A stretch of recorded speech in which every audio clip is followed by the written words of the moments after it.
perut, meninggal. Tadi kita ceritakan orang tenggelam dalam air, orang yang terbakar badannya. Mungkin Ustaz Muhammad bisa membaca dalil hadis. Mungkin kalau bisa artinya saja, silakan Ustaz. Ya, baik. Ini ada yang hadis Rasulullah yang artinya Rasulullah menguji sahabatnya dengan pertanyaan, siapa orang-orang yang mati syahid di antara kalian? Jadi orang yang gugur di medan perang itulah syahid ya Rasulullah. Jawab mereka, kalau begitu sedikit sekali umatku yang mati syahid. Iya. Ya. Mereka yang lain itu lalu siapa ya Rasulullah? Orang yang gugur di medan perang itu syahid, orang yang mati di jalan Allah juga syahid, orang yang kena ta'un yaitu wabah juga syahid. Iya. Ya.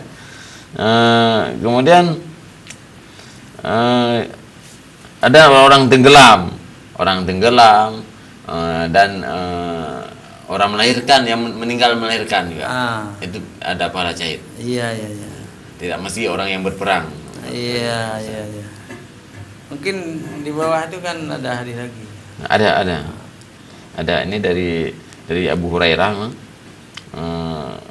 Dalam artinya Rasulullah bersabda, orang yang mati syahid ada 5 macam, yaitu orang yang kena ta'un.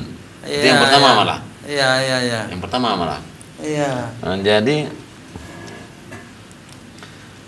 orang yang mati sakit perut. Sakit perut bagaimana itu? Kolera. Sakit perut. Orang yang tenggelam, orang yang tertiban reruntuhan, orang yang syahid di jalan Allah itu. Iya. Seperti yang tsunami tertimbun bangunan atau apa itu. Iya. Ya syahid juga, pahala syahid. Gempa, runtuh bangunan. Ada yang runtuh apa itu tanah bukit.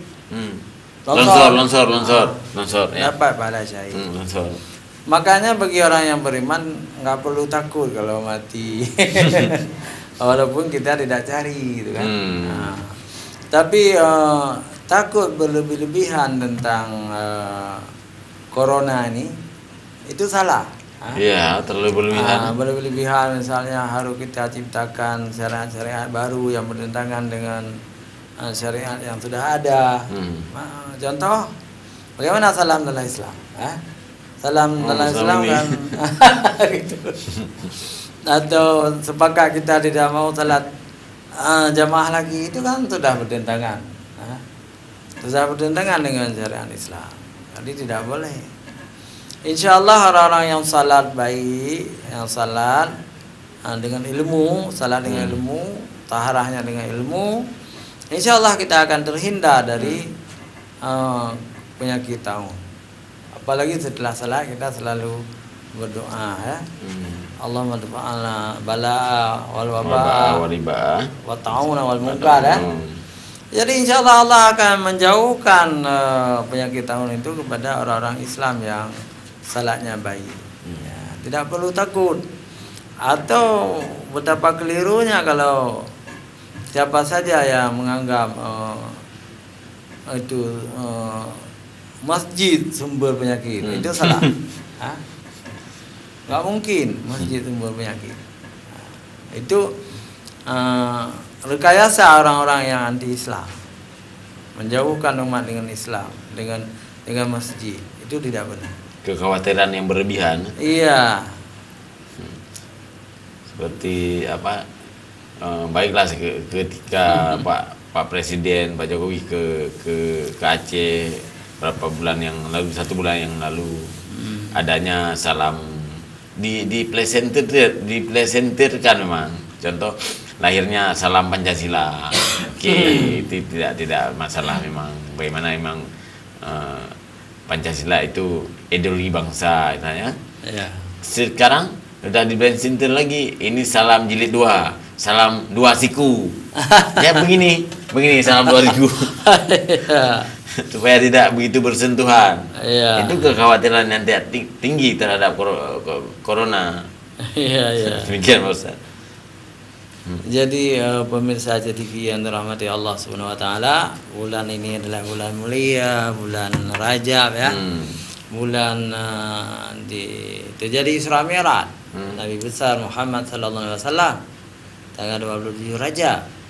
Rasulullah waktu Isra Mi'raj itu diperintahkan oleh Allah salat 5 waktu wajib bagi umat Islam ya. Sebelum salat itu ada bab taharah ya, bagaimana kita bersuci. Bersuci dalam salat ya, berwudu untuk menghilangkan najis-najis kecil ya. Hadas kecil. Itu sangat suci. Agama Islam ini sangat suci. Jadi orang yang bertaharah menurut fikih Islam yang dianjurkan oleh Rasulullah sallallahu alaihi wasallam juga kita sangat yakin akan terhindar kita dari taun. Terhindar kita dari penyakit menular ini, wabah. Bersih. Itu yang dikatakan bersih itu sebagian dari iman itulah. Ketika bersih mensterilkan diri ya, sehingga jauh daripada penyakit-penyakit.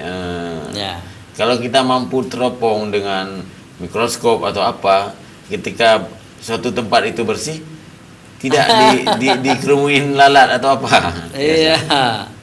Maka dalam wudu itu, dalam mazhab 4 nih, sunat juga kita memasukkan air ke hidung. Ke hidung, apa namanya? Istinja. Iya. Kalau istinja itu di bawah.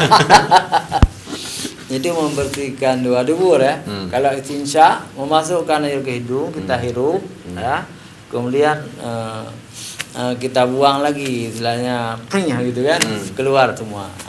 Jadi kuman-kuman, sunat malah. Kuman-kuman yang ada di hidung, ya, itu keluar. Ya.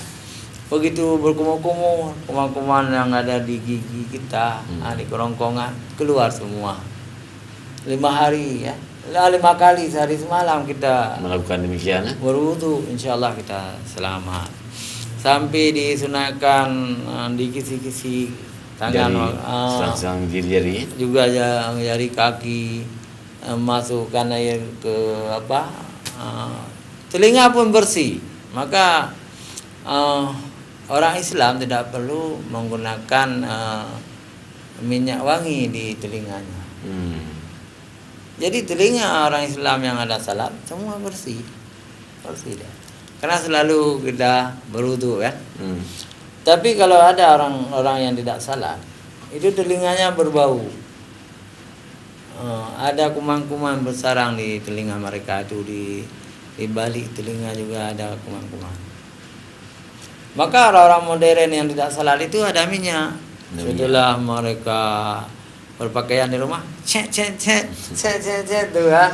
Tapi yang lahir kita lihat bersih, nampak bersih, pakaian rapi, minyak wangi yang tingkat tinggi, sudah harga 1 jutaan kadang. Ya. Tapi pada hakikatnya tidak demikian. Iya.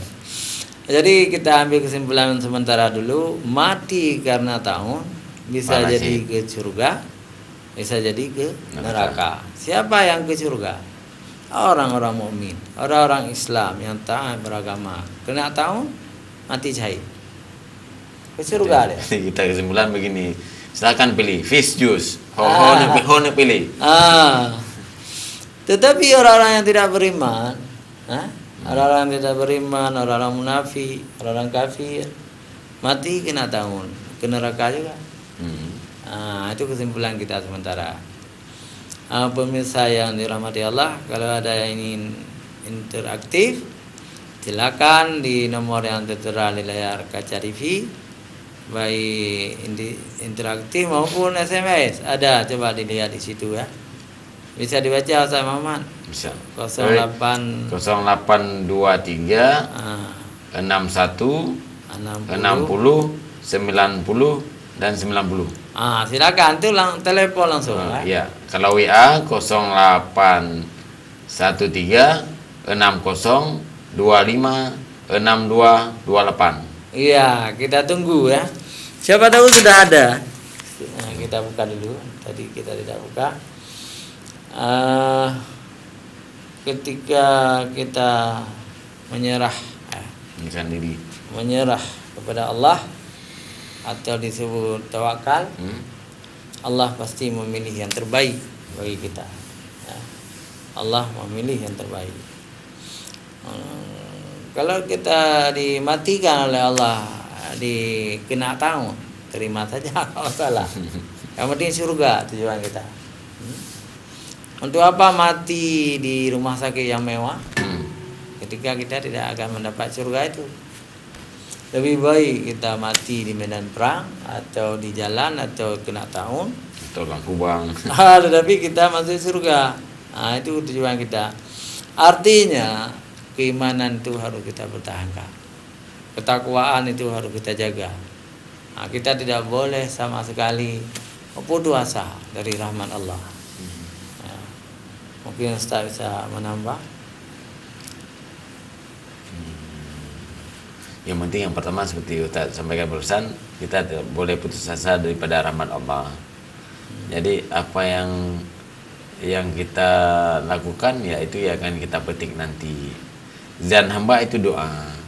Begitu juga di setiap perlakuan tingkah laku kita setiap hari, bagaimana atau etika kita dalam bersilaturahmi itu mempengaruhi juga kepada kesehatan. Hati juga, yang pertama hati. Ketika hati ini tidak baik, mana yang tidak baik? Angkuh, sombong, iri, dengki, itu juga penyakit hati sebenarnya. Yang utama didamaikan, dipiskan bagaimana mendamaikan semua, okay? Itu Ustaz. Ketika hati damai, langkah atau perilaku sikap juga damai akhirnya. Iya. Jadi alhamdulillah yang penting kita selalu di dalam keimanan, ketakwaan, Islam. Wala tamutunna illa wa antum muslimun. Janganlah kamu mati kecuali di dalam Islam. Jadi tidak terpengaruh dengan penyakit-penyakit itu. Jangan takut, maksudnya jangan berlebihan takut. Tidak ada lagi komunikasi, tidak ada lagi kerja. Kalau kita tidak lagi kerja, apa yang kita makan? Mencari rezeki itu wajib. Pemerintah tidak salah. Pemerintah sayang kepada umatnya, kepada rakyatnya. Mereka membuat kebijakan-kebijakan demi keselamatan rakyatnya.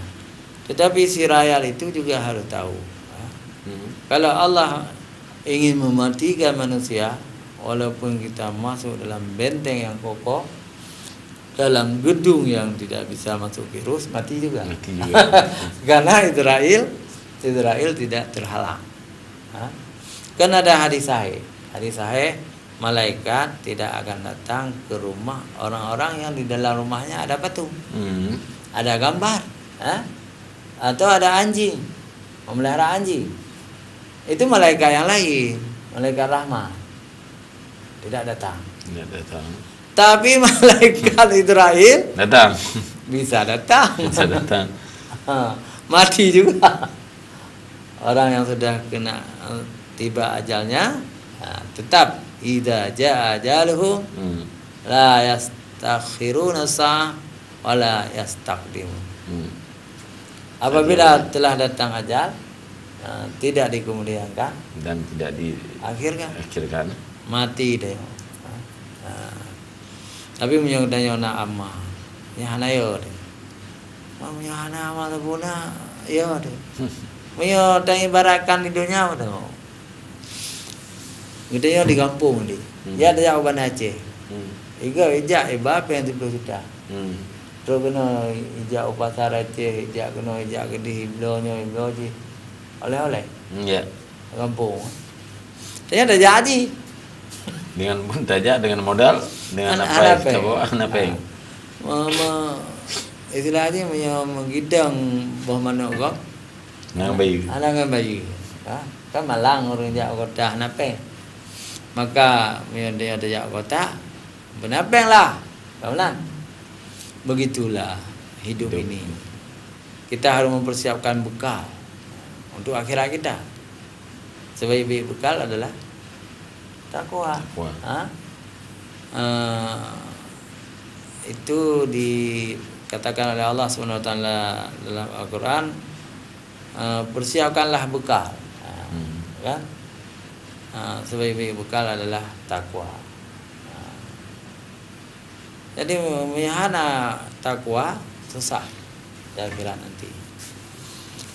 Pemirsa TV yang dirahmati Allah Subhanahu wa taala, kalau kita selalu di dalam taat kepada Allah, selalu di dalam lindungan Allah, insyaallah kita akan selamat di dunia dan di akhirat. Mohon Ustaz tambah lagi. Ya, ini masih dalam pembahasan corona. Ya, kita membahas lebih kepada mati karena takut. Intinya begini, dengan kondisi demikian, bagaimana yang harus kita tingkatkan, misalnya ya hak dan tanggung jawab kita sebagai umat, sebagai makhluk Tuhan. Bagaimana, apakah ke masjid, yang masih ke masjid jangan ditinggalkan bila perlu, harus ditingkatkan lagi, walaupun setiap masjid sudah diinstruksikan untuk tidak ada ambal lagi. Itu memang instruksi pemerintahan, dan itu bagus, Bang. Mereka mengambilnya pun bukan serta-merta, tapi ada aturan yang mengaturnya untuk menghindari sesuatu tempat yang daerah atau tangan, ya. Kan ada hadisnya, Ustaz, jangan keluar di daerah tersebut atau jangan masuk ke daerah tersebut, ya. Yang kesimpulan singkatnya, intinya dengan kondisi demikian sudah menjelang puasa Ramadan, bagaimana kita ini jangan terlalu asik dengan hidup kebohongan yang indah. Bagi saya, Ustaz, kehidupan ini adalah kebohongan yang indah. Tapi kenyataan yang menyakitkan itu yaitu mati, lupa. Ya. Jadi kalau sudah seperti itu, saya tidak bisa mengatakan lagi. Ini sekarang sudah boleh kita katakan ke night club, mabuk, semacam yang lain, sehingga ketika hidup gila mengasihkan, ya, ada yang mengatakan demikian. Ketika hidup gila mengasihkan, hidup waras tidak begitu indah lagi, begitu, Ustaz. Ya, baik. Ini dari Sri Hartati. Oh, ada. Assalamualaikum warahmatullahi wabarakatuh. Waalaikumsalam. Ustadz, saya menganjurkan kepada umat Islam di seluruh Aceh supaya kenduri tulak bala. Dan banyak berzikir, tahlil, masuk ke lorong-lorong rame-rame sambil berzikir. Begitulah contoh waktu saya masih kecil di Aceh Utara, Ustaz. Biarlah Ustaz yang jawab. Saya kurang pahami ya, maksudnya. Baik, dari Sri Hartati, itu bagus. Ya. Terserahlah kepada masyarakat di kampung. Apakah ada masyarakat di kampung-kampung itu akan bertahlil, berzikir? Ada yang mengatakan sampai 7 malam, masuk lorong, keluar lorong sambil bertahlil. La ilaha illallah, la ilaha illallah, la ilaha rame-rame. La ilaha illallah. Setiap nanti ada tempat-tempat tertentu azan. Kadang-kadang satu malam sampai 5 kali azan. Jadi bukan azan untuk salat waktu itu, tapi azan dalam makna mengingatkan supaya umat Islam jangan meninggalkan azan salat 5 waktu. Dan dalam kepercayaan masyarakat kampung waktu itu, setan itu kan takut kepada suara azan. Jadi karena kolera ini atau penyakit tahun ini setan, dia lari. Jadi begitulah waktu kecil Sri Hartati yang bertanya ini. Ya, mungkin beliau seusia saya. Waktu saya masih kecil, masih SD dulu atau min. Begitu juga kami di kampung. Kan? Malah orang-orang tua berdoa baca Al-Quran di manasa. Yang muda-muda lah, yang muda-muda dan yang dewasa muda masuk lorong. Membawa strongkeng. Banyak strongkeng. Ya dia lah. Jadi demikiannya nah bid'ah. Ada masalah kalau dicoba lagi. Ya, insyaallah penyakit tahun itu akan menjauh. Wah. Tapi yang paling penting di situ ada kalimat-kalimat waktu diucapkan tuh ya. Wa qul ja'al haqqu wa zahaqal batil innal batila nadahuqa. Rame-rame. Wa qul ja'al haqq. Itu juga ayat Quran. Katakanlah Muhammad, telah datang kebenaran, maka lenyaplah kebatilan, dan sesungguhnya kebatilan itu pasti akan lenyap. Jadi rame-rame. Nah, itu juga bisa mengusir setan, saya kira kan. Terima kasih Ibu Hartati. Kita lihat lagi ya. Dari Bapak Asnawi di Darussalam. Assalamualaikum Ustaz. Waalaikumsalam. Saya ingin bertanya Ustaz, apakah benar di Jakarta sudah sangat banyak orang yang mati? Bagaimana? Kita takut ini Ustaz. Mohon segera umat Islam di Aceh ini melakukan kunut nazilah Ustaz. Tolong Ustaz segera sosialisasikan bukan informasikan kepada itu kira-kira ya. Baik Ustaz Asnawi, ya kita imbau ya kepada imam-imam supaya membaca kunut nazilah baik di subuh, di siang, sore, maghrib, insyaallah salah. 5 waktu membaca kunut nazilah itu dibolehkan. Kunut tulak bala. Dan di Mesir Raya sudah dimulai. Kayak tadi kita salat di Mesir Raya Baitur Rahman, ada kunut nazilah ya. Tidak masalah ya. Mudah-mudahan Allah kalau umat dekat dengan Allah, Allah melindungi umat itu. Jadi kalau umat jauh dengan perintah Allah, tentu Allah tidak peduli terhadap kita, maka tahun ini terus berjangkit merajalela. Tolong ditambahkan. Ya, kalau seperti yang ditanyakan sama oleh Bapak siapa namanya? Asnawi yang terakhir. Ya, memang kita khawatir tapi tidak perlu berlebihan. Memang sudah banyak, apalagi Indonesia ini sudah masuk negara kedua atau ketiga?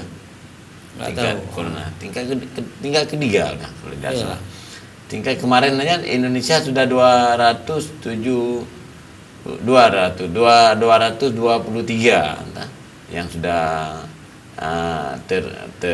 terinfeksi corona, yang meninggalnya 8 kemarin.